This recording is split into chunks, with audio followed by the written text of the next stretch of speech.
Good afternoon. On behalf of AAE board member and Director of Professional Development Neil Otto, it's my pleasure to welcome you to another webinar hosted by the American Association for Employment and Education. Today's topic is Educator Prep Programs, Free Resources, and Virtual Instruction Certification.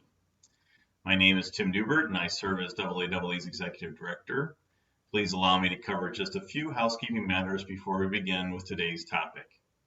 During the webinar, all attendees will be muted by default. However, you are encouraged to submit your questions, comments, or responses throughout the presentation via the chat or Q&A tools within Zoom. When using chat, you are encouraged to change the recipient default to all presenters and attendees to maximize participation. This webinar is being recorded and will be made available to attendees and AAE members. If you are not currently a member of AAE, please visit our website, aaee.org, for more information. We are a professional association intent on positively impacting education through professional connections. Related to that mission, we connect the three critical groups involved with the preparation, recruitment, and retention of pre-K through 12 educators: university professionals and others who prepare educators, school system professionals and others who recruit, hire, and retain them, and of course, educator candidates themselves. We offer annual publications such as the Job Search Handbook for Educators. We conduct an educator supply and demand survey each fall and winter, resulting in a spring report. We host a pre-K through 12 job board and calendar of education job fairs held around the country. We host webinars such as this one on topics relevant to our membership. We sponsor teacher scholarships and school system mini grants to support teacher pipelines. We host teacher job fairs, both in person and virtual. And we host an annual conference and education career fair each fall. Our next event will be held in Louisville, Kentucky from October 26th through October 28th. Joining me today is Dr. April Willis, Director of Business Operations and Development for the National Virtual Teacher Association. She authored their recently published book, Virtual Instruction Standards, Optimizing Teaching and Learning. April has a doctorate and 3 master's degrees and has worked at the campus, district, and state levels of education. She holds certifications in the superintendency, principalship, and in 8 teaching roles. During this session, April will share how you can ensure 100% of the students in your educator prep program can become certified as virtual instructors by the time they graduate. She'll explore a college accredited program recognized by states across the country to certify educators in online education. Additionally, she'll share a free professional development course and free rubrics that guide professors and future educators on best practices for virtual instruction. Thanks for joining us today, April. I'll now turn it over to you. Thanks so much for having me, Tim. And hello, everyone. I'm so excited to be back with you guys. I've been able to do a few of these so far with AAE, and it is always a pleasure to come back on for another one of our webinars. I hope you are excited to learn a little bit more about the National Virtual Teacher Association, all of the free resources we have available to you and the students in your Ed Prep programs. I'm also going to explore, as Tim had mentioned, our certification program. We'll save that to the very end. And in the meantime, I would love to help get you a little bit more engaged in this webinar. So right now on your screen, you should see the title slide, of course, but also this canva.live. If you don't mind, if you could visit canva.live on whatever device you are on and enter the code 545432. What that's going to enable you to do is basically send live question and answer throughout the presentation. You'll be able to see it on my screen. We'll pop it up and we'll be able to almost interact in a more seamless fashion than if we were to use Zoom alone, because unfortunately Zoom's on another screen and that chat box might be missed by me. Of course, we'll definitely double check it before signing off today, but Canva is a really great way to use this presentation tool. And hopefully this is one more thing maybe you've just learned from this presentation in itself, is how to use canva.live. It's a really great tool and hopefully you'll be able to use it to increase engagement in any virtual presentations you will be giving in the future. So let's go ahead and kick it off. That code's going to stay up there in case you need a little bit longer. And I see Tim has posted that he is happy to be here. Thanks so much. I appreciate that. And so am I. So let's ground our work. Basically, we know that educators were hurled into the virtual classroom with little to no formal training and by no choice of their own. And that was a result of COVID. But we also know that that doesn't mean it's going away, just because we are starting to hear a lot of states saying that they are opening back up. 2021 is going to start with all of their doors to all of their schools open. They want 100% in person. We know not all the schools are doing that. And we also know that we have learned so much from this virtual education experience in the P12 environment, because this has already successfully been implemented in higher ed for more than the past 20, 30 years. In fact, if we consider correspondence learning, we've been doing this successfully since the 1700s. However, that has been at the higher ed level. We need to do it at the P12 level, because just as we know, not every student learns exactly the same way. Some students can tend to fall between the cracks. Some students also live in environments that make attending school in person a little harder than the average kiddo. We also have students who need more flexible schedules because maybe they're 15, 16 years old and they're working and they're providing for their families. We still want them to be able to earn that education. And having an online education allows them to do just that. So what we have learned is, yes, there have been some numbers that were not very promising at the beginning of all of this. When we look at the fall of this past school year, we saw that we were seeing about double failure rates across the states, all across the country. We were seeing that students were not attending classes. If they weren't scoring as well as they would have if they were in person. We had communication barriers with families. So there is a list of things that we learned that did not go so well. However, we still finished the school year. Students are still getting promoted. They're going to have a learning gap that's going to be even bigger than usual after this summer. And we need to be prepared to address that. We also need to model this idea of continuing our own learning. We kind of implore our students, right, to become lifelong learners at an early age. We have to be able to demonstrate that to them. And so now, as you have these students come through your ed prep programs, I encourage you to help them realize and have an open mind towards the idea that virtual instruction for the P12 world is not only possible, but is actually doing a lot of students a favor. We are meeting students where they're at, as opposed to expecting them to come to us, which is the way it's always been in P12. We also know there have been companies already doing virtual instruction for P12 for the past 10, 15 years, and they're doing a very good job of it. And the reason why they're doing a good job of it, but our traditional school systems failed at it this past year, is simply because they had systems and processes in place, they were trained to do it, and they had the opportunity to practice and make it perfect. Our schools did not have any of those this past fall, and even the spring prior to that, which is why it looked like it was a terrible experience across the board, when in reality, we made great strides in a very short time. And if we continue moving forward with it, we will be able to continue creating virtual environments that are going to help students thrive in school when they might otherwise have considered alternatives, including dropping out altogether. We also know that there was no previous common language or standards set among educators across districts, states, and of course the country when it comes to virtual learning. So we know in-person learning, every state essentially has an adopted evaluation system of what high quality in-person instruction looks like. You can translate some of that into the virtual environment, but not all of that. Unfortunately, there are things like green screen backgrounds or communication that looks different. Classroom management looks different when you're not physically in the same room with students. So there are a number of things that need to be addressed that cannot translate from your previous standards of traditional in-person learning to virtual learning. And that's what the NVTA wants to help you do, is we've set those standards for you. We're creating the common language, and we're creating national standards that says this is what high quality virtual instruction looks like. And if we can get everybody on board from across the country, we can continue to provide extremely high quality virtual instruction to students just as they deserve, which is my third point. Every child deserves that. Every child deserves a high quality education. And that means that those students who are opting to stay in for virtual instruction, they also deserve a high quality instruction, not a fly by the seat of our pants type of instruction. We'll figure it out as we go type of instruction, but we know exactly what we're doing and we are following a plan. And that's what MVTA wants to give to you for free. And I'm going to tell you a little bit more about that and make sure that you have access to that free plan. Because essentially our vision is to create a world where virtual teaching is as good as or more effective than in-person instruction. So let's also talk about what administrators are looking for, because when these students who are about to graduate from your ed prep program are going into interviews right now to become teachers in P12 classrooms, a lot of these schools are still having some form of hybrid instruction available, because even though their districts would love to see those students in person, we know that a lot of families have decided to stay home. It works better for their schedule, it serves their family better, it serves their students better.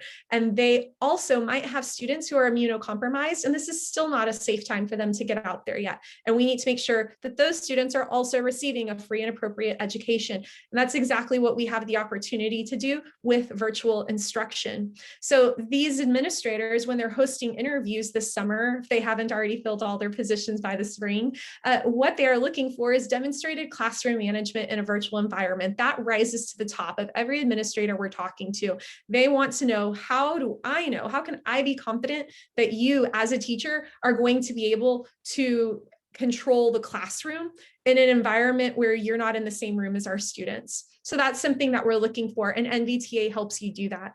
We also are looking for high yield virtual communication strategies. We know that it becomes a lot harder when you don't get to pull mom or dad out of the pickup line or the drop off line and say, hey, let me just take 5 minutes of your time and give you an update on your student. That doesn't happen anymore. You're not seeing people in passing, you're not high-fiving people in the hallways. So what are you doing to continue to build that relationship and maintain communication with families? Also being able to build relationships in that virtual environment, not just with families, but with colleagues as well. We want to make sure that teachers no longer feel like they're working in a silo like they did at the beginning of this pandemic, when everybody all of a sudden went home. They felt like they had no resources. Their PLCs were no longer meeting. They felt like they were on their own. And we don't want teachers to feel that way. And administrators want to know that teachers don't feel that way. So they're going to do what they can to create an environment, but we'd also love to hear from teachers saying things like, I know how to maintain those relationships with my colleagues. I know how to be a team player. I can still contribute to my team, even though we're in different settings.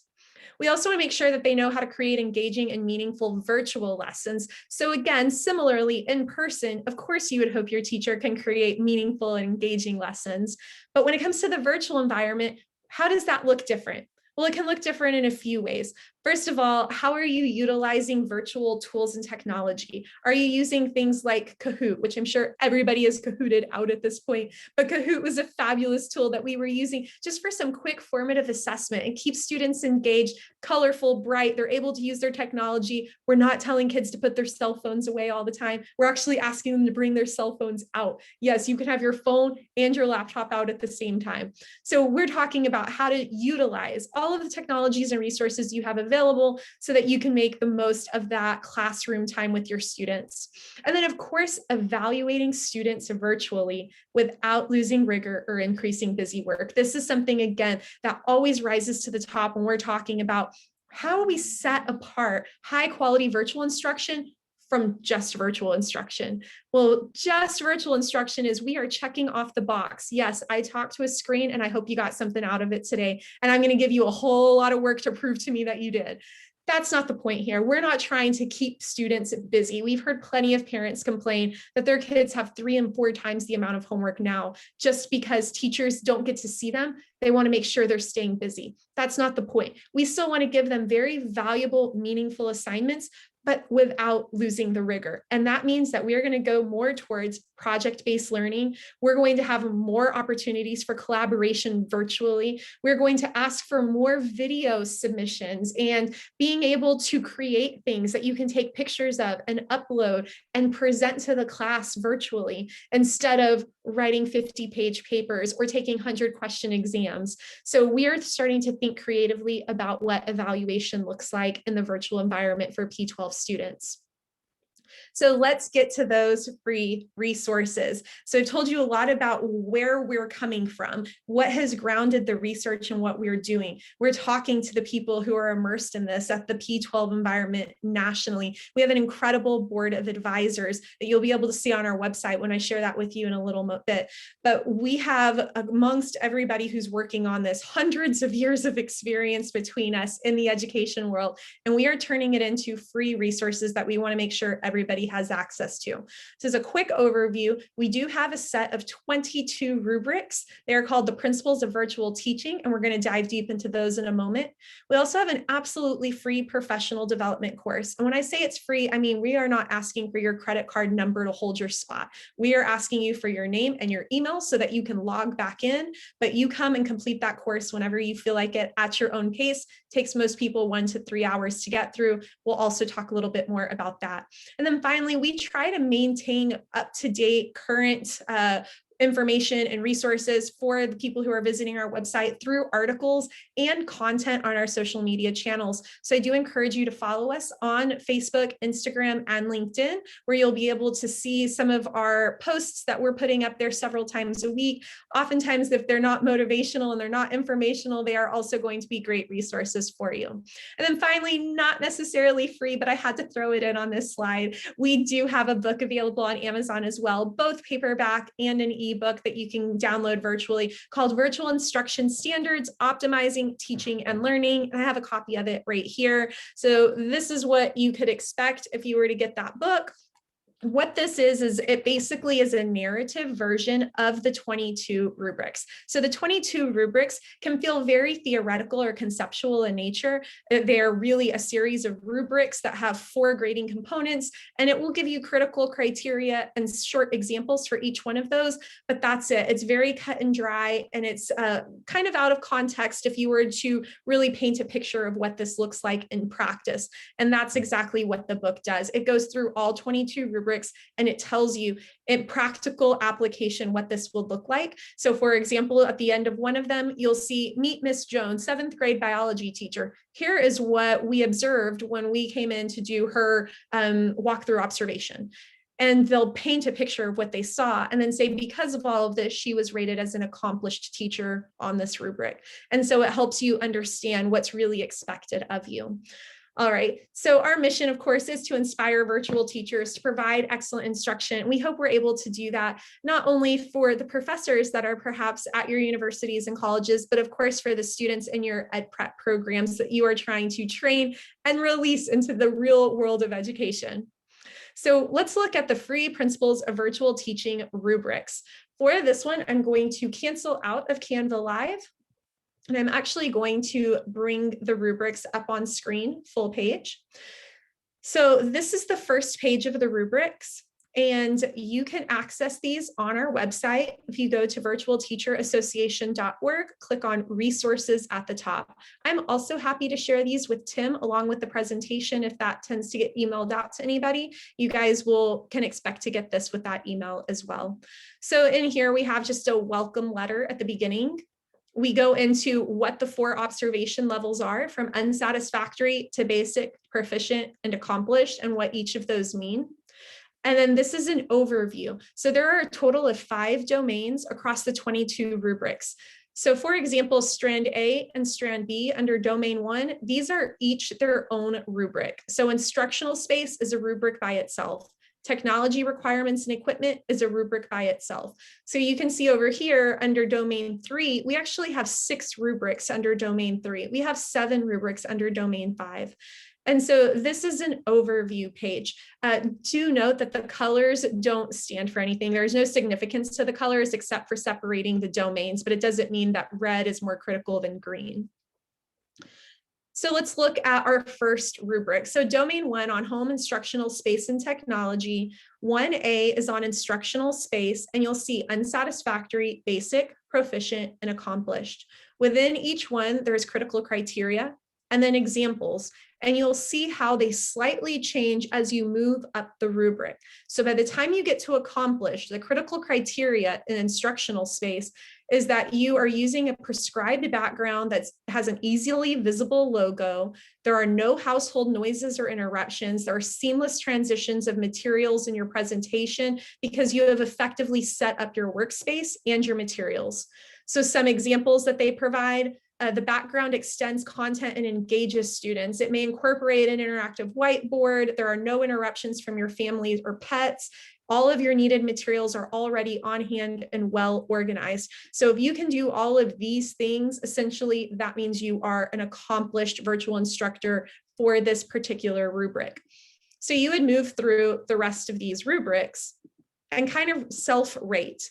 Now, the recommended way that we plan on people using these, because we know 22 rubrics is a lot, and to be able to expect somebody in their walkthrough observations or even in a formal observation to be rated on 22 different items, of course, that seems a little excessive. So the intent is not that you use all 22 24/7. The intent is you go through originally and you identify the ones that you think you're probably already accomplished in. Like if the ones I just read seemed very easy to you, like, yeah, that's kind of a given, give yourself accomplished on that and move on to the next one. Then hopefully after you've self-rated all 22, maybe a top 3 or 4 will rise up that you were not close to accomplished on. Maybe you even thought you were unsatisfactory, perhaps basic. And if you think that there's room for improvement, we would love for you to identify those and make them your own personal goals on room for improvement. And if they're not yours, perhaps they're also coming from supervisors. So for example, if you had a principal at a school, they might say, we have identified that as a campus, overall, we need to be working on 3B and 4A. And if we can all agree that those will be our priorities moving into this first quarter, then we'll be able to see growth amongst our teachers as a whole in the same areas. So you could have group goals, you could have team goals, perhaps grade level goals. Do note that when it comes to these rubrics, none of them are grade level specific or content area specific. So this is for P12, all content. And so we would encourage you to be able to go through this, figure out the ones you need to work on the most, and then continue to put forth effort on achieving accomplished in those areas. Maybe after you do achieve accomplished after 6 weeks or so, move on to another set of 2 or 3 goals that you can continue to work on. And that's how you'll be able, by chunking, you'll be able to get through all 22 rubrics, hopefully by the end of the year. And also, hopefully you don't have to get through all of them because you've already rated yourself as accomplished in several of them. So maybe there's only a handful by the end of the year that you really needed to focus on improving. So this is the first free resource that I'm very happy to share with you all. We're very proud of that resource, and it is available, like I said, on our website at virtualteacherassociation.org/resources. And I am going to come back to presentation mode, and I'm going to share with you the next slide we have on our free professional development course. So this course is actually housed in Teachable. It does require a username and password for you to go in because it is just like you would assume an asynchronous course would behave. You've got all of your different sections of the course listed on a left-hand menu. You can skip around if you would like to, but it does require you to look at slides before you move to the next one. There are built-in quizzes in each section, and of course the quizzes don't carry any meaning. They really are just comprehension check. You'll notice a lot of them might seem like, oh, that was kind of a given. The point of the professional development course is not to stump people. It does not result in a certification, so we're not trying to make it very hard. We are really just trying to get people, one, grounded in the very basic foundational components of virtual instruction, but at the same time pique their interest. So as you would imagine, we don't give it all away in the free professional development course. What we are doing is trying to see, do you have an interest in learning more around when it comes to high quality virtual instruction? And if you do, the course will at the very end say, if you like this, you're going to love the certification. And they will kind of point you in that direction. And so we do hope that if anybody goes through the free course and they're like, I'm really passionate about this, I see a future in virtual instruction for myself, I want to be better at this for my students, then they have the opportunity to enroll in the certification course. But this is a great way to kind of get your feet wet a little bit. The purpose is to train both teachers and administrators in acquiring the new skills and building that common language that they need to be able to earn trust in a virtual environment, because we know that there's still some apprehension from families, from students, and maybe even some educators on, is this really the way we should be going right now? And yes, the answer is a resounding yes, this is the way we should be going. And I could go on for days about why this is the way we should be going there. Maybe somebody will ask me about it in the Q&A. We'll see. But this is a free training. As I mentioned, no credit card, nothing. We really just want to get this out to as many people as possible. So we do hope that even if this isn't for you, I encourage you to please share this with anybody who might be in the educational world and think that this is something that they could benefit from. Our goal is getting this out to as many people as possible. So if we talk about very briefly the free articles, this is a screenshot from our website. And I am happy to also do a very brief walkthrough at the website at the very end, if that would serve anybody. If they're interested in that, then I'm happy to do that. But for example, to give you kind of a taste of what we are writing about, we're writing about the flipped classroom for differentiated instruction, how blockchains are changing the world of education. What is the Internet of Things, and what does that have to do with virtual instruction? Mitigating ed tech challenges, why adults are choosing online college. And then this one's really great. These last two down here both have infographics associated with them that you could actually download, print, hang up on your wall. Of course, no charge for any of this stuff, but they're really great if you have an office and you want to continue to have conversations with people. These are great conversation starters to put a beautiful infographic up on your wall. People will be like, hey, tell me more about that. That looks interesting. So if you're interested in any of that, we have virtualteacherassociation.org/NVT articles. We shared that I really like that idea when we came up with it. I was like, oh, that's clever, NVT articles. So please do visit that site. Click on any of these articles. We're constantly adding to them. So you should be seeing more articles added within the next week or so. And then here's the book again. It is available on Amazon. It is called Virtual Instruction Standards, Optimizing Teaching and Learning. I wish we could make this free. Unfortunately, there are some overhead costs associated with printing books, which is why there is a cost on it. But as many things as we can make for free, we make for free, because as I had mentioned, our goal is to get this out to as many people as possible. So we hope you do take advantage of those free resources, and then perhaps this book at only $10. So now let's talk about this accredited certification. I say accredited because it is accredited by the Adams State University, which is in Colorado. And I can tell you the reason we chose Adams State University to accredit our course is because they required it was the most economically, I'll say most economically sound choice for us, because they only require $165 to earn a transcript that says you were a student with them, covering all of your tuition, course fees, and everything. If we were to do this program with any other major university, it could be thousands of dollars for them to say, oh, you want a transcript from us? It's going to cost you. So we actually went with Adams State University because we knew it would be doing a favor for the people who wanted to earn 3 graduate course credits for completing the certification course. Through the course, they will be able to not only master technology and improve their own practice, but they're going to stand out from other educators. We know that this is a fairly new certification, and because of it, not a lot of people have it right now, which means if you do have it, you get this beautiful logo underneath your signature for your email. You also can put it on your resume, and you are going to stand out from people who aren't able to say that they are certified as a national virtual educator. They do get to go at their own pace on your own time. It is completely asynchronous. So at no point do they have to worry about logging in on a Thursday night at 7 p.m. Central Time to listen to an instructor. Everything we have is on the course available for them so that they go through it at a time that makes sense for them. And by doing so, we're hoping they're going to be the virtual educator that every student deserves. We also are very excited to announce that so many states, I'm happy to share that with you as well, have approved this for 50 professional development or continuing education credits for the teachers who are renewing their teacher certification. So I know it's a little less important for ed prep teachers right now, but it is good for them to know that this does count for 50 continuing education credits should they choose to enroll in the course, because there is a renewal every 2 years. So as you can imagine, what is best practice right now for virtual instruction will not continue to be best practice in a few years. We are going to continuously evolve. And because of that, we are going to renew the course as well, renew the certification and the requirements around that. But as it stands, we've got 50 PD credits for many states across the country. The only reason it doesn't say all 50 states is because all 50 states do not approve PD and continuing education credits at the state level. In fact, the majority of them approve at the district level. If they approve at the state level, we have applied and been approved. We have not been rejected by any states we've applied to.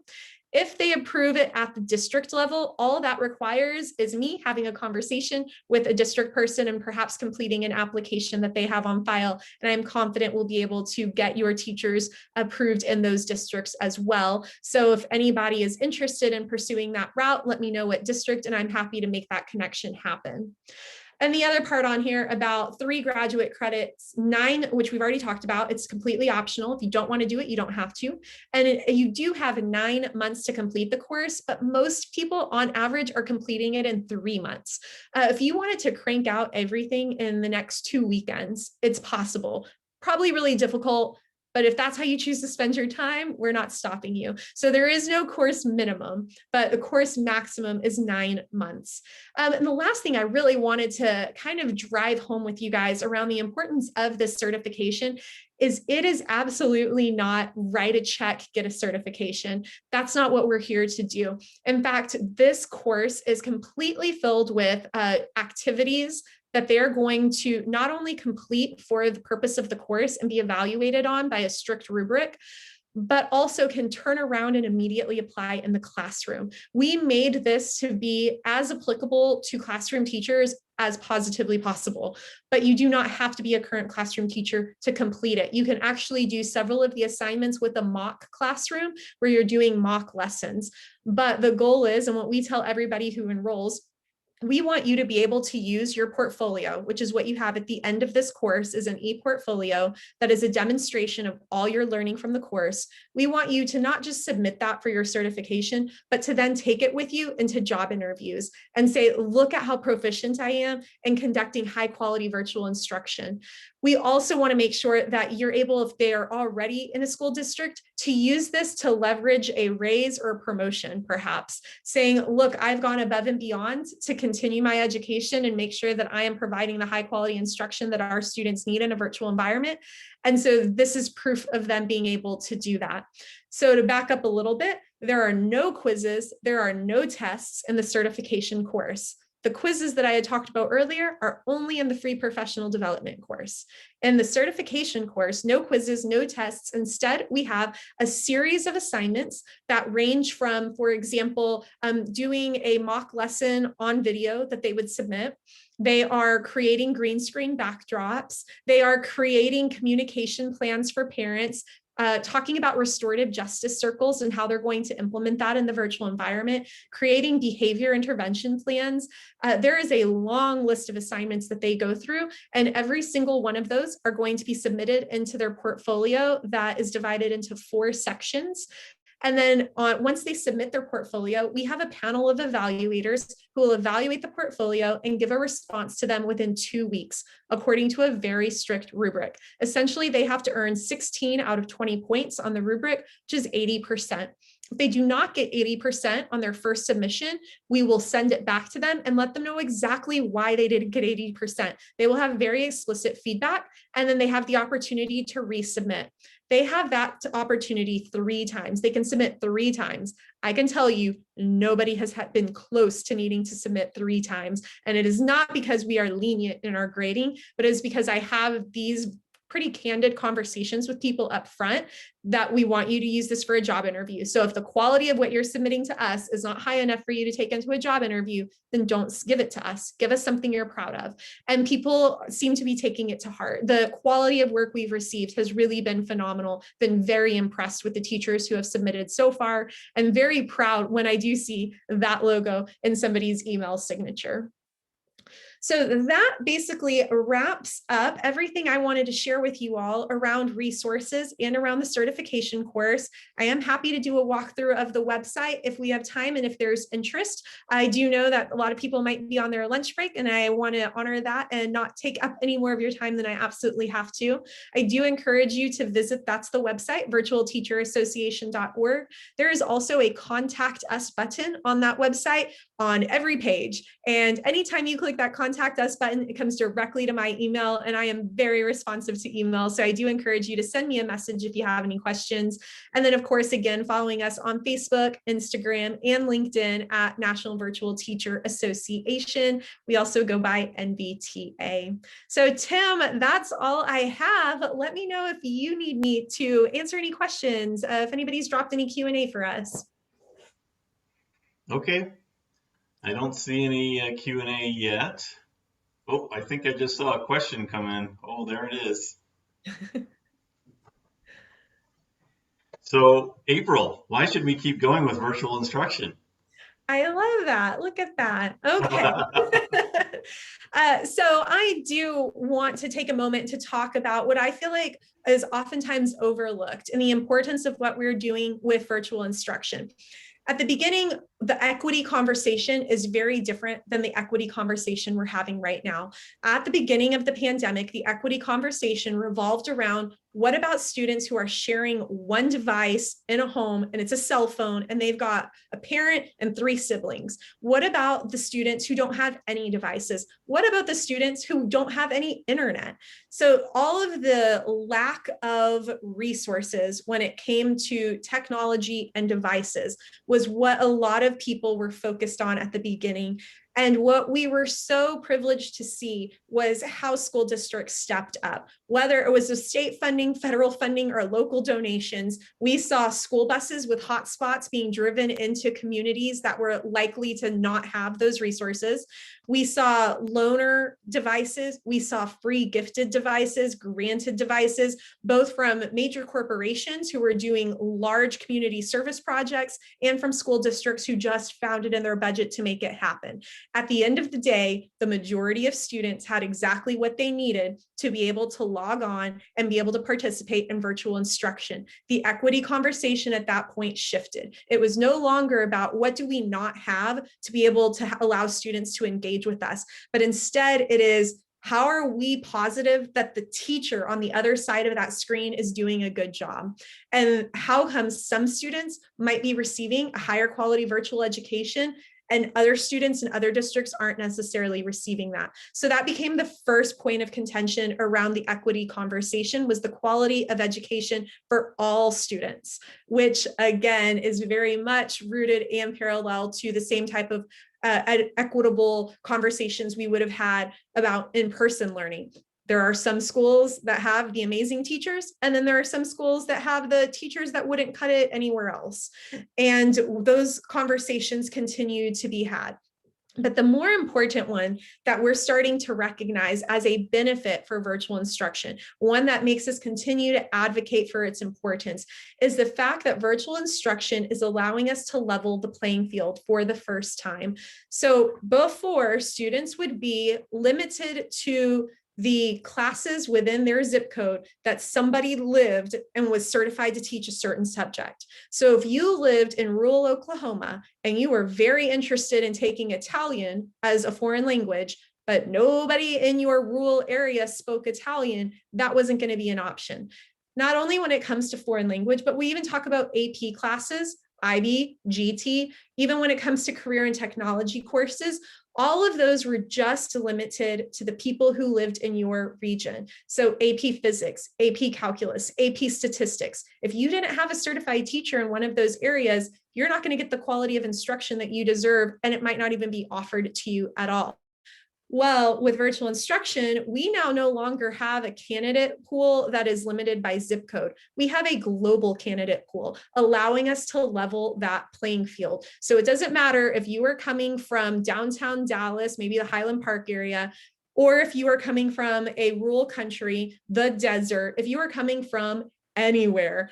We are now able to bring in educators from across the country, even the globe, if we wanted to, and say, we now have the ability to teach you this subject that you never had access to before. And imagine the world that that can open up for students, and imagine how much more prepared we are able to make them for higher education. We are preparing them for college, career, or the military when we are able to give them opportunities and access that they never had before. So that in itself is a conversation that I get really fired up about, and I'm happy to engage with people who are also interested in talking about the equity behind virtual instruction. I see another question has popped in. It says, hi, what have you seen from the educator perspective? Are they eager to return, or are they more willing to stay remote? If not, do you see any way to incentivize remote educators? Great question, and I have lots of answers for you on that. So first of all, just as with families, there is a split. There are some educators who say, I absolutely cannot wait to get back in person, high five, and hug my kids again. That's awesome. We need that. That's not going anywhere either. There are others who said, this has never come at a better time. I have the opportunity now to create more of a schedule that fits around my family. Part-time teachers are now an option, y'all. With virtual instruction, we do not require 8 hours of in-camera instruction all the time. You have the opportunity to record. You have the opportunity to do brief lectures and then allow your students to collaborate on their own time. The flexibility that comes with this is incredible. Not to mention, teachers are people and love to travel as well. Now they are no longer limited to traveling only over spring break or holiday break. Now they are able to travel in the middle of September should they feel like it, and they can still teach. We also have a lot of parents, new moms, people who go on maternity leave, and instead saying, well, I just can't come back to the classroom after 6 or 12 weeks. They have the opportunity to teach again. So by opening up the world of an online candidate pool, and there's flexibility around doing that. And like I had mentioned, there are companies. So even if you're not working with a traditional ISD, there are companies who serve traditional ISDs with virtual educators, and you can work for those companies and they contract you to the traditional ISDs. And that's really what gives teachers the flexibility they've been looking for. They can say, I only want to work one class every semester, and I want the rest of that time to be with my family. But I love teaching so much, I don't want to give up teaching completely. Now they have the option to balance it out. So there is absolutely tons of advantages for educators to be able to feel proficient in a virtual environment, and also know the option to go back in person is always there waiting for them as well. As far as incentivizing it, yes, the incentives are kind of what I had mentioned. You can choose your schedule, you can choose your location, but I'm working with different companies who are incentivizing this certification. For example, one of my companies will reimburse teachers $200 after they complete the certification. The certification, by the way, costs $595, one-time payment, or 3 payments of $210. I'm working with a company that will reimburse teachers $200 and give them a 5% raise once they have the certification, as long as they're using it in virtual instruction environments. So you wouldn't get a 5% raise if you're in person, but you will get a 5% raise if you are using it to do virtual instruction. So I hope that answers your question. Thank you so much for asking it. All right, I've got another question here. I'm wondering if someone who takes the PD should already be certified and have a background in pedagogy. We're considering adding it to our training program, but trying to figure out the best time to offer it, or should this only be utilized if the individual is already in the classroom and working? Great question, and I have an awesome answer for you. We are already working with other universities who incorporate this in their ed prep program. So by the time your students graduate, you have already prepared them for their state certification, and now they already have this as well. The only prerequisite for the NVTA certification is, one, you either have to have a bachelor's degree, or two, you have to be in the process of earning a bachelor's degree. For example, the ed prep programs. Now, the reason we want them to have this by the time they graduate is, again, to make them more competitive. Once they hit that field for the first time, we want them to go into the workforce and say, I feel so incredibly equipped for any of the teaching jobs I apply for. And that's why we work specifically with colleges and universities to embed this program within their ed prep program. I can tell you, with the embedded version, we do not tell the students they have 9 months to complete it. We say, we expect this to be completed within this semester of your program. And so you run it alongside one of semesters in your program. Preferably, it would be if they, let's say they graduate in the spring, we want them running it in the fall. That way, if by the time December comes, if they didn't pass the first time with their portfolio, they have the next semester to make those changes and still graduate with it. So that would be our preference. But of course, we're flexible in working with you, your colleges and your universities. Please do email me and we can work something out. Can also work something out with that pricing. So the $595 is if anybody goes to our website and anybody signs up for it. When I'm working with large organizations like this, we absolutely will be able to not only give discount pricing to your students, but hopefully, and what we're seeing other universities do, is you embed this cost into their tuition so that they're not paying us directly, the school pays us, and we can run numbers for your school. We can also create payment plans for schools where we've had them pay half at the beginning of the semester, half at the end of the semester, for example, for all of the enrolled students. But you roll that up into their tuition and fees. That way it doesn't feel like one more thing coming at the students. All right, y'all, great questions. Is there anything else I can do for you?